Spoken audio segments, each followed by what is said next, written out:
Hello everyone, আসসালামু আলাইকুম। কেমন আছেন সবাই? আশা করছি সবাই অনেক অনেক ভালো আছেন। চলে আসলাম নতুন আরেকটা ব্লগ ভিডিও নিয়ে। তো ভিডিওটা স্কিপ না করে সম্পূর্ণ ভিডিওটা দেখুন, আশা করছি অনেক ভালো লাগবে।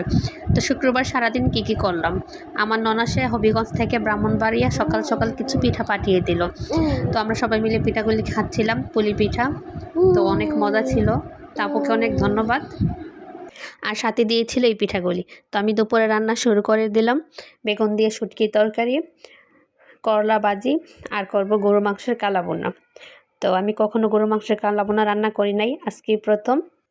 তো প্লিজ ভিডিওটা স্কিপ না করে দেখতে থাকুন। এইটা হচ্ছে রাঁধুনি কালা বোনার মশলা। তো আমি এই মশলাটা দিয়ে রান্না করব। আমি এত কষ্ট করে ভিডিও বানাই, আপনারা কেউই আমাদের ভিডিও বেশি দেখেন না, লাইক কমেন্ট করেন না, শেয়ার করেন না। 5,000 6,000 ফলোয়ার থাকতে কেন আমাদের ভিডিও 100 জন 200 জন দেখবে?